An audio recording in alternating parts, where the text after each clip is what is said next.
Xi'an, China is famous for its 3,000-year-old history, but not so much for the craft beer scene until now. Thanks to a collaboration opportunity with Xiaohongshu, we're going to be checking out 7 of the most popular spots for craft beer along the South City Wall, working our way east to west. I will then be ranking each location according to beer selection, prices, and overall ambiance with a maximum possible score of 30 points per venue. And definitely stay until the end of the video, where I'll be taking you to a secret little brewery in the central part of Xi'an that quickly became my favorite hangout in Xi'an. Let's get into it. And first up on our tour is PG Coffee and Craft. And as the name suggests, this place is somewhat of a hybrid. By day, it's a coffee shop, and by night, it transforms into a craft beer bar. Their selection was actually pretty solid, with about 11 beers on tap. 我自己酿造啤酒，我很喜欢 IPA。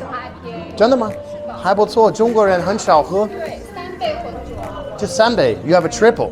You have a triple IPA. 度数越高，不会那么苦。哦，这有点甜的，有点苦。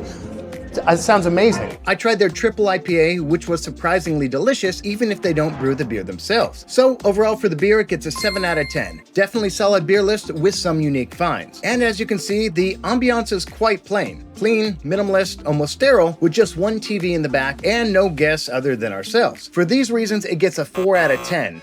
PG has the beers, just not quite the right vibe. And the pricing in this venue didn't help my perception of it at all. All of the beers were offered in the baby 330 milliliter glasses, but adjusted to pint size, the beers run about 10 to 12 USD, which feels pretty expensive compared to almost anywhere in the USA. For those reasons, pricing also gets a 4 out of 10. That gives PG Coffee and Craft a total score of 15 out of 30, a solid start to the tour, but let's see how the next spot stacks up. We're now making our way west to the next stop, walking along the south part of the Xi'an Ancient Wall. Many sights and attractions can be found along the enormous 8.5-mile, 700-year-old wall which completely surrounds the old city, and I go into greater depth with my city wall biking tour video that you can check out above. Next up, we have Peace Brewing. And honestly, I didn't expect to find something like this in Xi'an, a massive, legit brewery and restaurant that would rival some of the best in the United States. I had the amazing privilege of chatting with the head brewer here, and he blew me away with his knowledge and experience. And it turns out he actually modeled some of his beers after the very famous Treehouse Brewing in Maine. 那你的意思是你买了喝了以后，然后模仿他们的味道，叫就是学习。哦，学习，对，差不多，对，也差不多我的意思，对。Not copy. That is what all good brewers do and have done for centuries. The beer list here is incredible, about 27 different options covering almost every style you could imagine. Honestly, they're some of the best examples of craft beer that I've had in China, and certainly on par with anything in the United States. So for those reasons, their beer selection gets a 9 out of 10. And the vibe is exactly what you'd expect from a serious craft brewery with a big, open warehouse vibe. And this place is so respected that it just had hosted the China World Beer Cup, and I was able to share a drink and chat with some of the top brewers in China that participated. Our shared love of brewing was immediately apparent, and some of these champions had actually even traveled to California to visit Russian River Brewing, a place that I know very well. The environment of this place blew me away, and for those reasons, it gets a solid 9 out of 10. Pricing was also outstanding, and a great selection of pints could be had for around 5 to 10 USD, so for those reasons, I'm giving pricing a 8 out of 10. And that brings the total score for Peace Brewing to a 26 out of 30, one of the best in the city and a must-visit for any craft beer fan. Let's see if the next stop can keep up with that standard. Okay, we made it to the third brewery stop, and it's a very small, quaint little place alongside the south wall here. Nice to meet you. Nice to meet you. 啊，还不错。你的英文怎么样？我英文不行。自己酿造啤酒吗？我们不酿造，我们是刻啤。哦，就是买了，另外的然后卖。国内的、国外的都有。哦啊，你最喜欢的什么种类吗？我喜欢 IPA。啊，我也是。我是哥们儿。Yes, of course, of course, of course.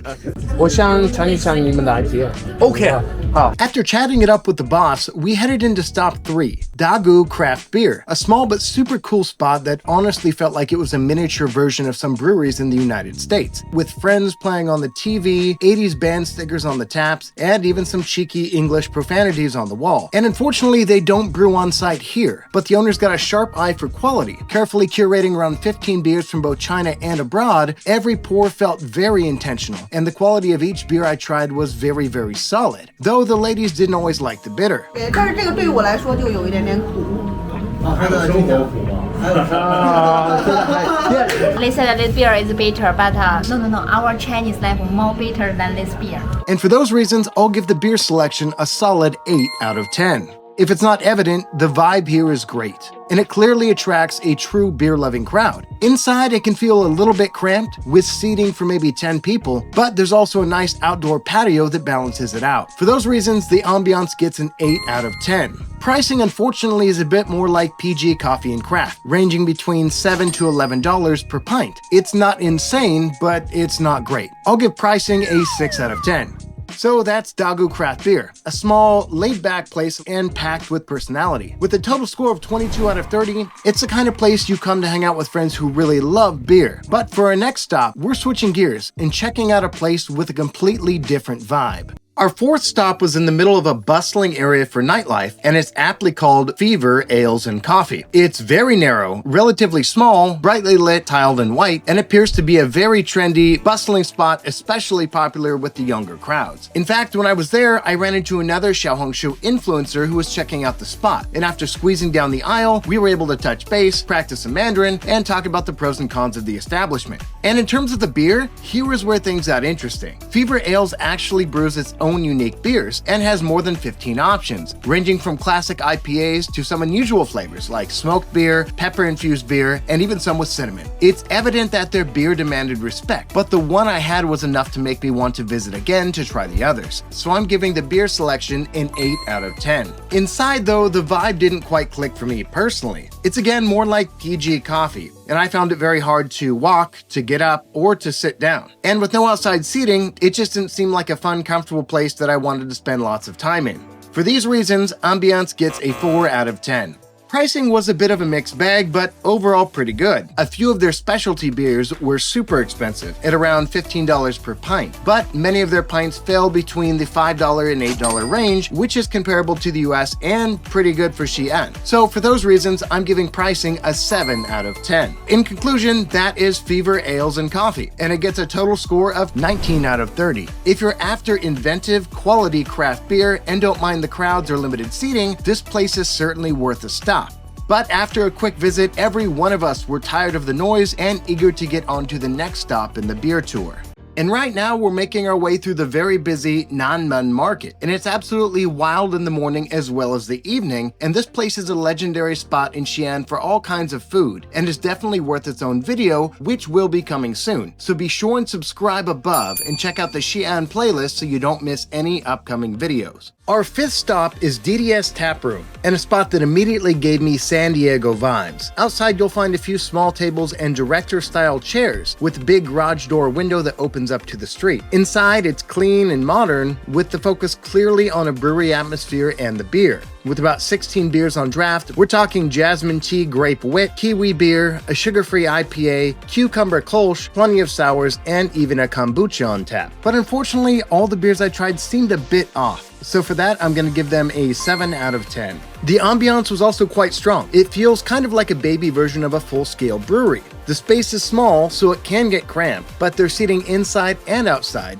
That earns the ambiance a 7 out of 10.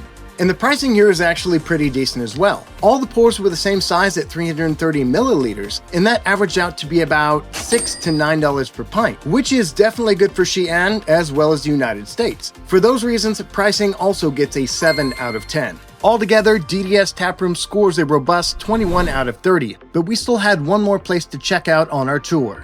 And you might notice that I have a beer in my hand in public. And if you find that shocking, you're definitely going to want to check out the video above, where I examined 7 surprising and awesome freedoms that you have in China that you don't have in the United States. Okay, so we made it to the 6th and final spot, but we have to go to the 4th floor, I think. So after a ride up an ominous elevator and crossing a quiet, almost desolate courtyard, we finally arrived at this tucked away rooftop spot, Gang Craft Brew Pub. And right away, the vibe felt different, more secluded, more intentional, like a place you'd only know if someone told you about it. And when it comes to the beer, they don't brew on site, but the owner is no joke and is clearly a beer savant. 最苦最好的。那我给你上个3倍，好吧？哦，你有一个3倍吗？可以上一个3倍的，特别好的。With over 20 beers from around the world, they pride themselves in having one of the best selections in Xi'an, and with some great IPAs. So for beer selection, I give it a solid 8 out of 10. In terms of the ambiance, you can see it's one of the more unique places we've been to. And although the inside has more of a chill lounge feel with dim lighting, there's also video games on the screen and lively conversation that promoted a relaxed and welcoming atmosphere. The rooftop terrace with outdoor movie theater and barbecue really elevated the space. For those reasons, it gets another 8 out of 10. And as for prices, they also had a pretty good range. You could grab a few pints for as little as $5, with some of the imports going above $16. So for pricing, that balance makes it a 7 out of 10. Overall, this spot scores solidly with 23 out of 30, and I certainly recommend visiting when in Xi'an. And that actually wraps up the 6 spots for the Xiaohongshu Beer Tour. And the final rankings are as follows. Coming in at 7 is PG Coffee and Bar. Number 6, Fever Ales and Coffee. Number 5, DDS Tap Room. Number 4, Dagu Craft Beer. Number 3, Hanguang Craft Beer. Number 2, Peace Brewery. And for number 1, we're heading into central Xi'an, about a 5-minute walk from the bell tower. And I personally stumbled upon this spot one day when walking around with my friend Sarah. And the moment I met Jack, the brewer and owner, it instantly became my favorite spot in the city, but not just for the beer. 这是你的商店吗？对对对没有了啊，没有了，真的吗？对对对，是我那你对啤酒感清楚，非常感清楚。是哦。So we made it to number 1, and I have named it the Hidden Grove Brewery, which is a rough translation of the name that's actually hard to translate. And starting with the ambiance, Jack basically has a kiosk and shares the common area with all kinds of other businesses, including local vendors selling Muslim barbecue lamb skewers and all kinds of other Xi'anese-based gifts, including calligraphy. The decorations here are insane and they're always changing. Every night has local live music. Oh, thank you. The foot traffic here is always high, ensuring new friends are always made. Simply put, the vibe here is unbeatable, and for that, it gets a 10 out of 10. In terms of beer, this location here is just getting started, currently serving about 5 beers on tap, IPA, Hefeweizen, lagers, and a few fruit-style beers. The quality of each is definitely excellent, and Jack is always happy to let you try any of them to make sure you found one that works for you. For now, to be fair, I'll give the beer selection a solid 7 out of 10, with plenty of room to grow as he offers more beers on tap. And guys, I'm saving the best for last. Pricing is simply phenomenal. 你的 IPA 这么便宜的，怎么可能啊？所有地方是3倍。 And you can see that Jack offers his pints for roughly 10, 12, 15 RMB per pint, which is roughly 75% cheaper than the competitor's cheapest pints. For this reason, pricing also gets a perfect 10 out of 10. And overall, that brings us the highest score for today of 27 out of 30. It's the perfect spot to chill and soak up the city's dynamic culture. So when you go, tell Jack that Ryan sent you, and be sure to have a drink of Baijiu with him for me. If you got some value from today's video, drop a comment about your favorite spot we went to today, and smash subscribe to join our growing Chinese Connection YouTube community. And if you love checking out Xi'an's craft brew scene, you should definitely watch the video on the left. It's a full tour of the Xi'an city wall and all the must-see spots around it. And if you're still on the fence about visiting Xi'an, the video on my right breaks down 10 powerful reasons why Xi'an should be at the top of your China travel list. Thanks as always for watching, and we'll see you in the next video.